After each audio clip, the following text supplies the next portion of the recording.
Hey everyone, and welcome to my latest video tutorial. This is Will from Will Design, and today we're going to be looking at creating a Face ID animation. So if you've come from my Figma file that you found in the Figma community, that's brilliant. If you're coming directly from YouTube, you can download this free Figma file available in the Figma community. It's probably going to be called Face ID plus animations, and that file will consist of the Face ID elements, such as this, and it will also include some Figma animations that you can use. So these are already built out in interactive components. If you want to learn more about interactive components, check out my video on interactive components, and there's loads of other videos and tutorials on animation creation as well. What we're going to be doing is we're going to be taking these creations here and we're going to take them into After Effects, animate them properly in After Effects, because you can always achieve a better animation in After Effects than you can in Figma, and then we're going to export those as Lottie files that we can use in our product designs, our websites, our apps, and these are production ready assets that are vector format and super lightweight, much smaller than GIFs and videos, so that's what we're going to be learning. So just a quick overview. When you first come to us, you'll find this cover. In here are some links to my Figma community, my LinkedIn, my YouTube channel, and my website portfolio. And just in case you didn't spot those, there's a few down here as well. Then we're going to be going into the tutorial. This is what we're going to be covering in the video. If you've come to this before finding the video, you have some step-by-step guides here, but really I want you to follow along with this video. We're going to be creating two animations. We're going to be creating a fail animation, which I'll just quickly load now. And while that's loading, I'm going to load this success animation as well. And the way it works is if I just press Shift E on my keyboard or click the prototype tab up here, we can see that this interactive component here has multiple different states, and each state has an interaction, which starts off with an on-click event. And then after that, we're using the after delay of 1 millisecond to use these as keyframes. And we're using the smart animate to ease in and out over a set period of time, in this case 400 milliseconds, to the next, essentially the next frame. And we'll keep doing that. And then we're going to actually rebuild this in After Effects and do it correctly using keyframes. So let's have a look at these animations. So on a click, this is our fail animation. You can see there's a slight kind of fake 3D with a little bit of parallax with the nose moving at a different rate to the eyes and mouth, and we can see it's shaking its head. So you could use this on a Face ID on your app where it's been unsuccessful trying to recognize your face and it is a fail state. So that's an animation you could use there. It doesn't have to be this animation, you could tweak this as much as you like. And for the success, we're going to have similar, but this time nodding, just to say, yes, that's successful, your face was recognized. Play this animation, and then we can move to the next screen in our app. So how this file is going to work, we're going to be using this tutorial file. I've already created this element here, and if we have a look on the left side, under layers, we can see we have a Face ID frame, so this is framed, and inside there we have our vector elements, including right eye, left eye, nose, mouth, and then the corners. We are then going to be using a plugin called AEUX, so you need to install that for both Figma and After Effects. You will need After Effects for this as well, which you can download from Adobe. You can get a free trial if you haven't got it yet, or it's a paid for application where you need a subscription, but you should be able to get a free trial if you've not used it already. And then we're also going to be using the Lottie Files plugin inside After Effects to export our animation, so make sure you install that as well. There are links to each of these which you can click on in the file here, and they're using anchors, so it should take you to the exact correct place. So let's get started. I've got After Effects open already. As we can see, I've got a blank project, and we're now going to just quickly head back to Figma, select that element, right click on it. As long as you've already got this plugin installed, the AEUX, you will find it under development because it's not quite finished. So we're just going to open the AEUX plugin now. And what we're going to do, as this is already framed and already set up correctly, we're going to send this selection to After Effects. But before we do that, I just want to show you something that you might do by mistake. If you actually select an element that's not inside a frame, such as the nose, and try and send that, you will... no, it has worked because it is inside a frame. Let me just show you what I mean. So anything that's inside a frame you can send. If we were to copy this, remove that frame, I'm just going to press Command-Shift-G to remove the frame, and then we try and send that selection, you'll get an error saying it needs to be inside a frame. So make sure everything's always inside a frame. Okay, I'm just going to quickly delete that because we don't want just the nose, we want the whole thing. Where's Figma? There it is. And select the whole element and send that select to After Effects. Cool, so we're now in After Effects, and there's a couple of things we want to do. The first is change the background color so we can see it a little better, and add some padding around it as well. So I'm going to press Command key because I'm using a Mac. I imagine it would be Control K on Windows. So that's Command K on Mac. I think I might have said Command key. And we're going to make that width 400 by 400. So you can see we've got a bit of extra padding. Press Command K again. Select our background color, and let's just pick something a bit darker so it stands out a bit better. Now this background isn't actually there. If I just check this, we can see it is actually transparent, but it just makes it easier to work with. So we've got this transparent background, and we can see, if I, click Command K again, we can see the duration is currently set to 5 seconds, which we'll leave for now. So under our project here, your layout might look slightly different to this one. If it does, you can head up to Window, which you can't see because it's clipped off. But under Window, there is something called Workspace, and under there you have different workspaces. And I've currently got it set to small screen. You can change it to whichever you want. But under your project panel here, if we expand the AEUX plugin folder, the FaceID, which matches the frame name in Figma. And then jump back to After Effects, and then our composition here also matches the frame name. So inside a composition, we can see we've got a right eye, left eye, nose, mouth, and everything matches exactly what we had in Figma. And these are shape layers. I'm going to select this item, press Command D and duplicate it.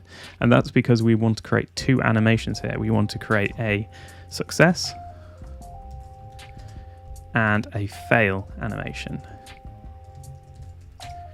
So now we've got two compositions that we can now do our animations in. So we're going to start with the fail animation, I think. So I'm just going to open that one up, and you can see it's appeared down here and our success one's here. So I'm just going to close the success one so we're not accidentally working in there. And what we need to do is we need to start our animation. So what we probably want to do is set our composition length first. And I think probably 2 seconds should be fine for this animation. So I'm just going to set it to 2. In fact, I'm going to set it to 3 seconds. You can see our frame rate's at 60 frames per second. So it's going to be a very nice, smooth animation. Okay, so as we're not going to be animating any of the corners, we can click the little hide icon, and up here we can then hide them. So they're not taking space. They've not been deleted, they're still there. We can bring them back just by pressing this little hide layer, or shy icon, I think it's called. Okay, so next we want to select all of these, and we want to be manipulating position. And the only thing we're going to be manipulating in this animation is the position. So you can either press, I think it's P for position, or you can expand, go into the transform, and then find the position there. I'd suggest pressing P, selecting these, pressing P, so we're only showing the position. We're then going to click the little stopwatch here and make sure all of those are checked and that we're on 0 frame, so we can set our first frame here.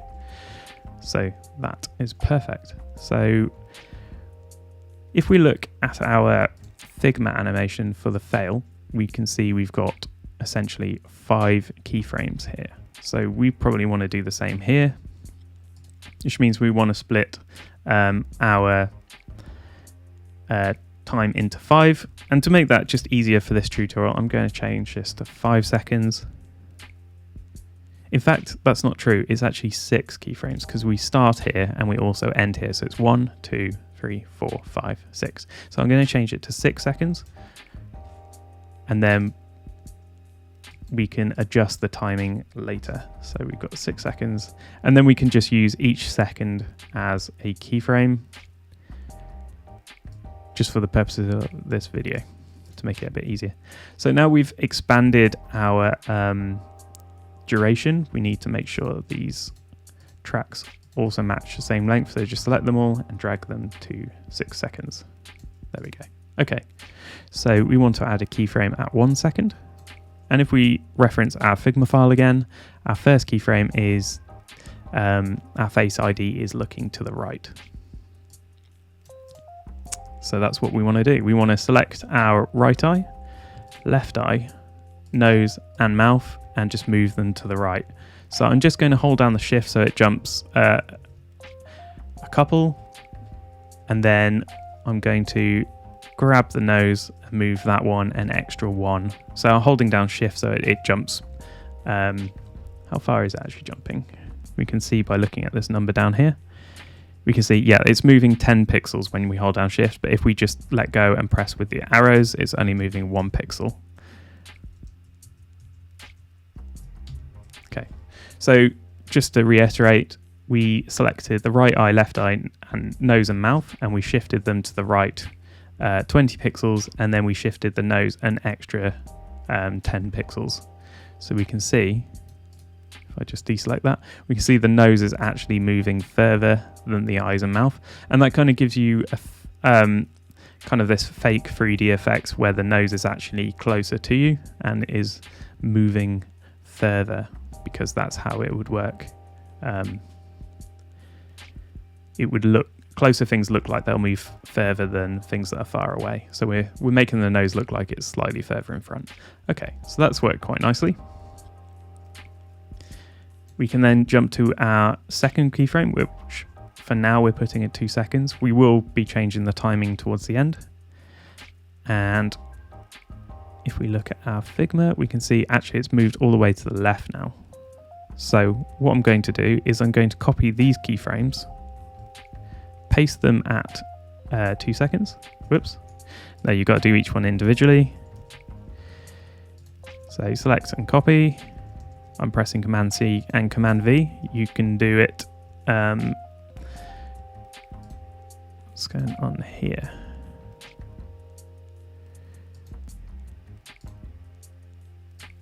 Not sure why that was rounded, but I'm just making sure there's no curves applied.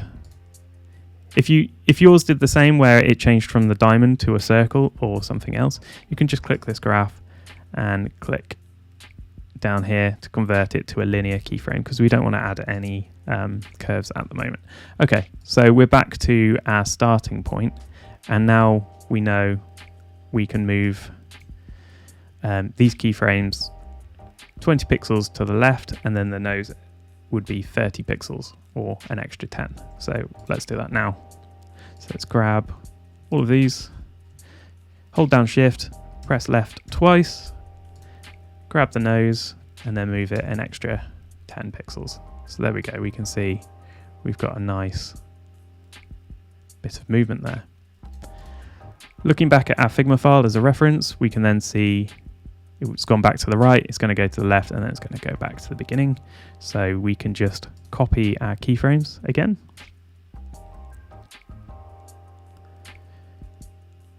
Okay. So this will probably happen to you as well if you've been following this guide exactly. And what happens is the corners disappear. So we just need to quickly go and unhide those. And like the ones we did before, we just need to make sure they extend the full length of the clip. And then we can hide them again, like so. So at 3 seconds, we want to copy these keyframes. So we can do that like so, just select it, and they will paste where the playhead is. And again at 4, we then want to do the left. So it's quite nice and quick. And finally, at 5, we want to copy our start position.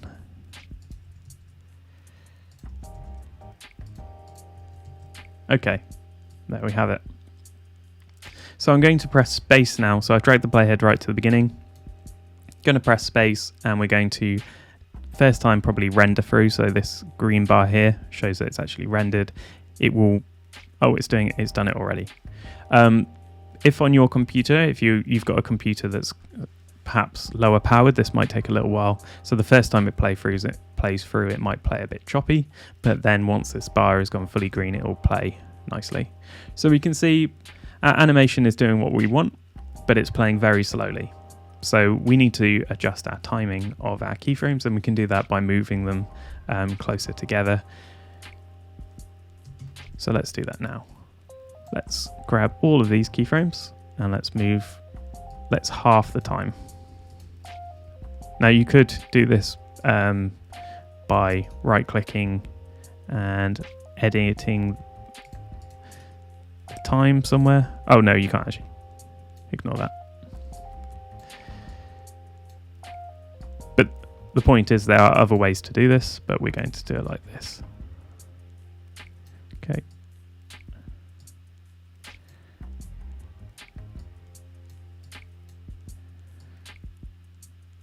There we go. So we've halved the amount of time. So we're getting closer. I'd say it still needs to be a bit quicker. So I'm going to just trim our clip to 3 seconds so we haven't got loads of empty space. Okay, so I reckon the first keyframe can be at 20. And as there's so much so that's moving from the center to the right, and then we're moving from the right to the left. So I think that can probably be double the length of this one because it's traveling twice as far. So that is actually correct.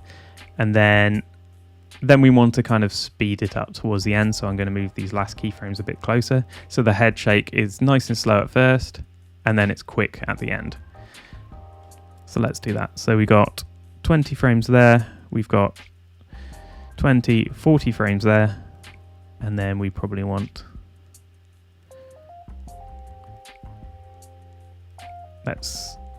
yeah, that looks right to me.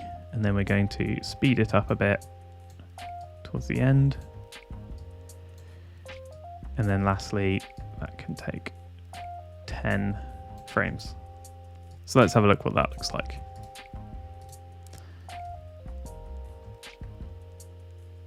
So I think we're getting close now. What we can do is we can apply some curves to all these frames. I'm going to select them all, and all I'm going to do today is do what we've got here, and that is to apply an easy ease. And we can look at that curve here by clicking the custom, and we can see it's a nice ease in. Then it's quite linear towards the middle, and then an ease out. So it starts slowly, goes to a kind of linear speed here, and then eases out quite nicely.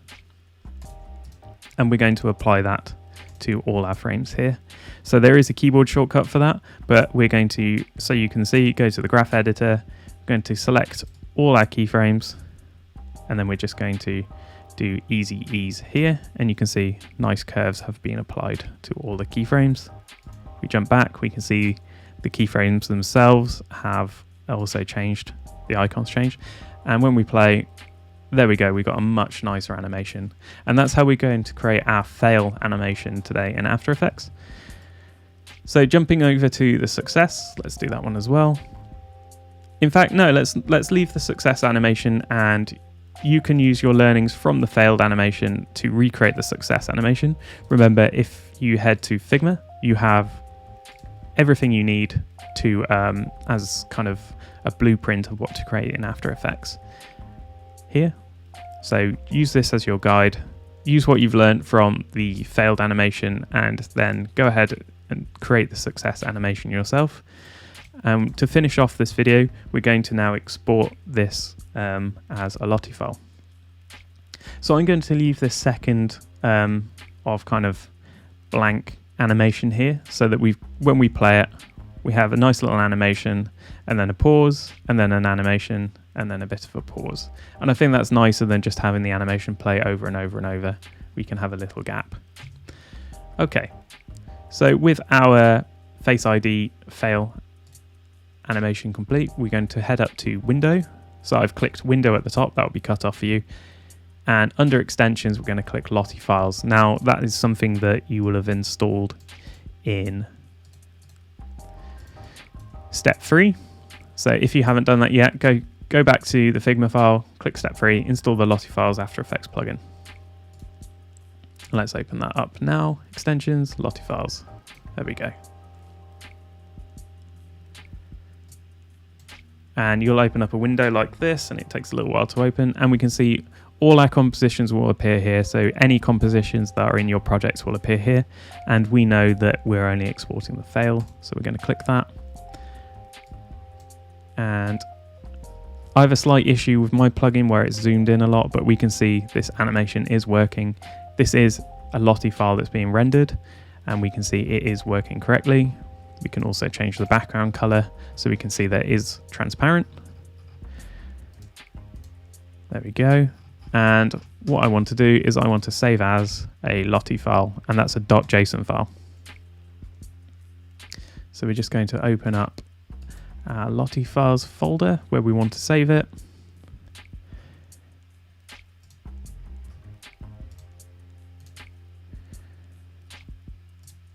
And I'm going to save it inside this folder here. Okay, so that's now saved. What we can do is we can then head on over to Lottie Files website. And I'm just going to load that up now. Okay, so go to lottiefiles.com, and we are going to open that in preview.